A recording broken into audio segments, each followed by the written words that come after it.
नमस्कार मित्रों। 18वीं शताब्दी की बात है।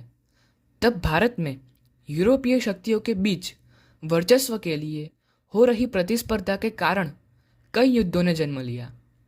इन्हीं में से एक था द्वितीय कर्नाटक विग्रह, जो 1749 से 1754 तक लड़ा गया। ये युद्ध मुख्य रूप से ब्रिटिश ईस्ट इंडिया कंपनी और फ्रेंच ईस्ट इंडिया कंपनी के बीच हुआ था, जिसका मुख्य उद्देश्य भारतीय उपमहाद्वीप में राजनीतिक एवं आर्थिक प्रभुत्व की स्थापना करने का था। परंतु यदि आप प्रथम कर्नाटक विग्रह के बारे में नहीं जानते तो हमने डिस्क्रिप्शन में इसकी लिंक भेज रखी है, आप वहां से हमारा वीडियो देख सकते हैं। तो चलिए शुरू करते हैं।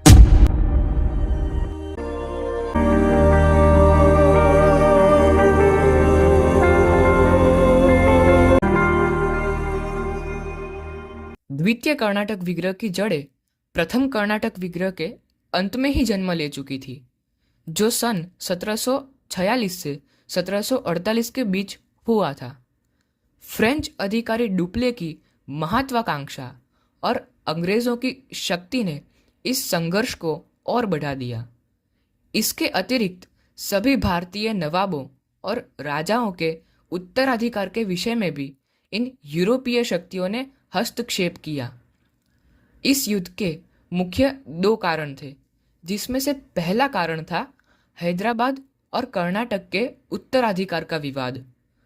1748 में हैदराबाद के निजाम का देहांत हो जाने से उसके पुत्र नाजिर जंग और पौत्र मुजफ्फर जंग के बीच सिंहासन के लिए संघर्ष हुआ, जिसमें फ्रेंच लोगों ने मुजफ्फर का समर्थन किया जबकि अंग्रेजों ने नाजिर का समर्थन किया। इसी तरह कर्नाटक में भी अंबूर के युद्ध में अनवरुद्दीन की मृत्यु होने के पश्चात उसके पुत्र मोहम्मद अली और कर्नाटक के भूतपूर्व नवाब दोस्त अली खान के दामाद चंदा साहिब के बीच सत्ता संघर्ष हुआ, जिसमें फ्रेंच लोगों ने चंदा साहिब का जबकि अंग्रेजों ने मोहम्मद अली का साथ दिया। दूसरा कारण था ब्रिटिश और फ्रेंच सैन्य की प्रतिस्पर्धा। भारत में व्यापारिक लाभ एवं राजनीतिक प्रभुत्व स्थापित करने के लिए ब्रिटिश और फ्रेंच कंपनियों के बीच तीव्र प्रतिस्पर्धा थी। फ्रेंच सेनापति डुप्ले के नेतृत्व में चंदा साहिब और मुजफ्फर जंग को अंग्रेजों के खिलाफ सैन्य सहायता मिली और उन्होंने कर्नाटक एवं हैदराबाद के कई क्षेत्रों पर अधिकार कर लिया।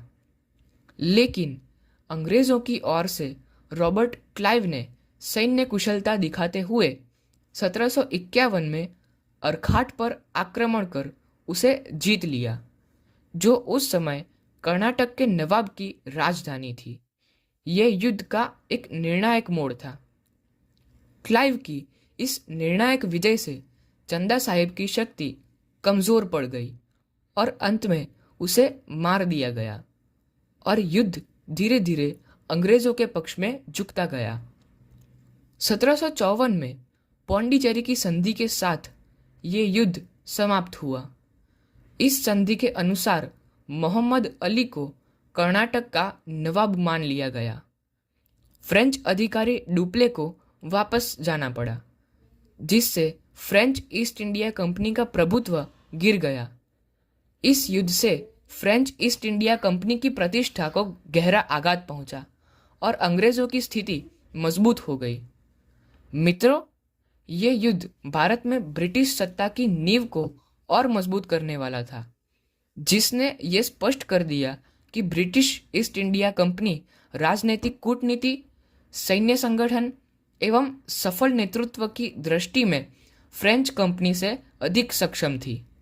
इतिहास में इन कर्नाटक विग्रहों को दूसरे युद्धों की तुलना में अधिक महत्वपूर्ण नहीं माना जाता, परंतु इनका महत्व इसलिए है क्योंकि अगर अंग्रेज हार जाते तो भारत को 200 वर्ष की गुलामी नहीं करनी पड़ती और आज का भारत विकासशील के बदले संपूर्ण विकसित राष्ट्र होता। परंतु इस युद्ध के बाद फ्रेंच प्रभाव लगातार घटता गया और अंग्रेज़ों का प्रभुत्व बढ़ता गया, जिसने आगे चलकर भारत में ब्रिटिश साम्राज्य की स्थापना की जड़ें मजबूत की। अगर आपको हमारा वीडियो पसंद आया हो तो चैनल को सब्सक्राइब कर दीजिए। मिलते हैं अगले वीडियो में, तब तक के लिए जय हिंद, जय भारत।